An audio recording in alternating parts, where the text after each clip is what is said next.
안녕하세요. 명지대 교수 박정호라고 합니다.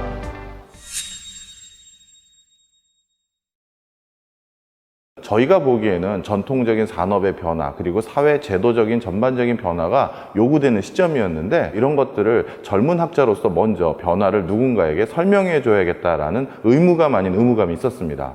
그런 과정에서 이 책을 준비하다가 갑자기 코로나19라는 커다란 이슈까지 같이 접하게 된 거예요. 그래서 포스트 코로나 세대는 어떻게 바뀔 것이고, 여러 가지 사회, 제도, 경제적인 트렌드 변화도 함께 설명하기 위해서 가장 젊은 소장파 학자 4명이 모였다, 이렇게 말씀드립니다.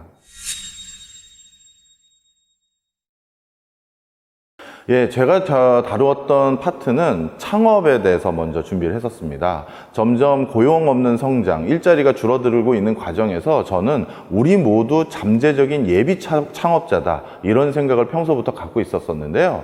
그런데 갑자기 창업을 어쩔 수 없이 해야 되는 상황에서 그때부터 창업에 대해서 준비를 하기 시작하면 많은 부분 실패를 할 가능성이 많습니다. 그래서 우리 모두 예비 창업자라는 생각 아래서 내가 회사를 다니고 있을 때, 아니면 다른 경제활동을 하고 있었을 때 다음 스테이지를 준비하기 위한 훈련을 미리 했으면 좋겠다라는 생각 아래서 창업을 제가 좀 다뤄봤고요. 전 세계적인 창업 트렌드, 국내외적인 창업 여러 변화, 이런 것들을 소개하는 걸 했었고요. 두 번째는 국제사회에 그동안 20-30년 동안 구축되어 왔던 공조가 깨지기 시작했습니다. 그렇다면 국제적인 공조는 어떤 식으로 전개될 것이고, 새로이 우리가 직면하게 된 국제 교역의 흐름은 어떻게 바뀔지, 이 부분에 대해서 제가 좀 다뤄봤습니다. 마지막으로 이렇게 국제 공조가 깨지기 시작하면서 가장 먼저 맞닥뜨릴 위기는 우리 식량 문제입니다. 이 농업이 우리는 그동안 전통 산업이라고 해서 터부시 되어 왔었는데요. 이제 전 세계적인 OECD 국가, 중국, 미국, 일본 등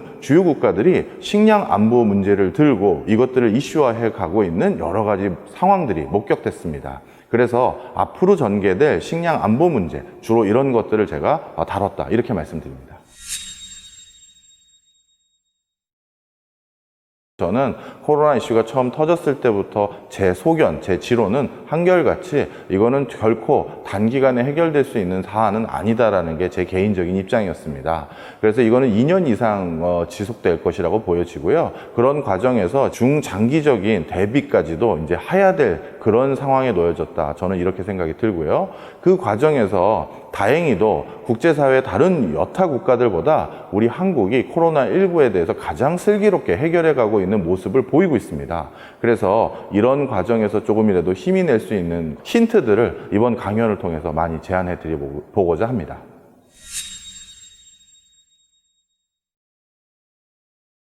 코로나19라는 질환은, 질병은 언젠가는 잡힐 겁니다. 그렇지만 코로나19가 잡혔다고 해서 코로나19 이전 세상으로 돌아갈 거라고 저는 생각하지 않아요. 새로운 방제, 방역 시스템을 도입하게 될 것이고요. 그것은 어떻게 보면 교역, 물류, 인적 자원적인 흐름, 그 다음에 경제 전반의 시스템에 녹여질 수밖에 없을 겁니다. 따라서 코로나19 이후에 우리는 전혀 새로운 삶에 맞닥뜨리게 될 것이다, 저는 이렇게 말씀드리고 싶습니다.